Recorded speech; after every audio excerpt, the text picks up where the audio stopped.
Nganong dili dapat makigbalik sa ex?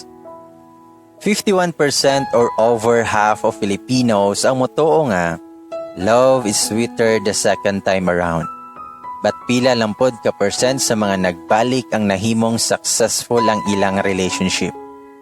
And it's already too late to realize that if someone shows you who they really are, believe them the first time around.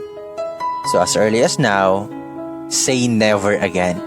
Because most of the time, second chances can be an opportunity for someone to disappoint you again. And here are 10 reasons nga nung dili na dapat makigbalik sa ex. Number 1, maybe we can work it out this time. Means ang panos nga kanon kay atong initon kay basin pwede pa makaon.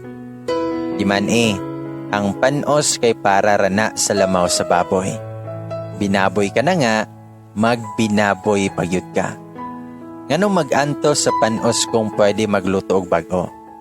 Number 2, ang ex dili na pareha sa algebra nga naay mathematical value. Let me just remind you nga nagbulag mo before kay gibaliwala niya imong value. Either gibiyaan, giilisan, gipasakitan, so dapat ikaw pod. Let the value of X be equals 0.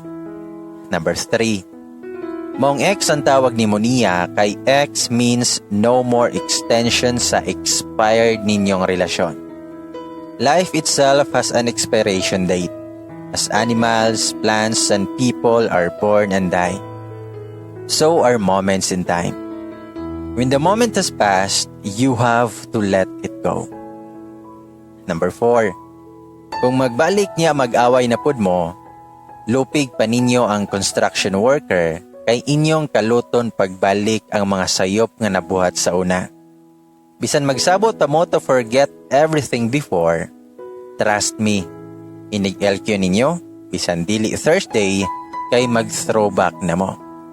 Magpintahanay dayon mo sa inyong mga sala or sayop. May pa mo apply mo sa Vico ana kay nindot mo himoong pintador. Number 5, option lang ka. Makigbalik imong ex dili tungod kay maglisod siyag move on nimo. Batungod wala nag-work iyahang gipuli or ipuli nimo. Pinagmukha kaniyang tanga. I-prove pag yun nimo nga sakto siya. Number 6, wala pa ka natagam. You can't make people change. They have to want to make the changes themselves.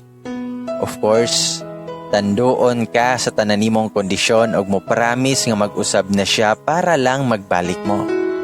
Pero inigbalik ninyo, balik pod na sa dating gawin. Mura ragod na og nang-apply og trabaho. Pangutan-on ka inig-interview og willing ka mo overtime? Mo work under pressure o guban pa? Siyempre mo yes jud ka para dawaton. Pero nagtrabaho na, mo reklamo kay sigig overtime. Magsigi pagyod og yaw-yaw. Number 7, dako ang chance nga maora gihapon inyong mga problema nga masugatan ug ang mga rason nga inyong awayan. Di man unta ka litsyon pero nganong mosugot raman ka nga patuyok-tuyokon. Kapoy manggani maminaw sa yaw-yaw ni mama nga balik-balik na, samot na unya kung magbalik mo. Number 8, maglisod kag rason sa imong friends and family nganong nagbalik mo. You're gonna be eating all your words. Katong tanang yaw-yaw nimo about niya, pinaana pa kaato nga, dili naligi ko makigbalik niya. Kung makatambok pa lang mukaon og words, for sure obese na ka. Not to mention nga dako na imong gasto during sa imong moving on stage katong pagbuwag ninyo. Pila imong giamot sa tagay, sa plete sa mga laag para lang maka-move on kaniya. Nya karon magbalik reday mo. Number 9, duha lang imong option sa kinabuhi. To move forward or to go backward. Ang dili pwede dunganon ang duha. How will you improve and grow as a person kung sige kag linger sa imong past? The mistakes of the past should teach us lessons. And as much as possible, it should never be repeated. Number 10.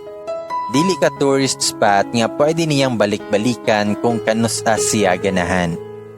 Always know your worth, so think before ka mo balik. Ask yourself, deserving ba ko masakitan pag-usap? Deserving ba siya nako? Is it worth the risk? If dili, then find someone different.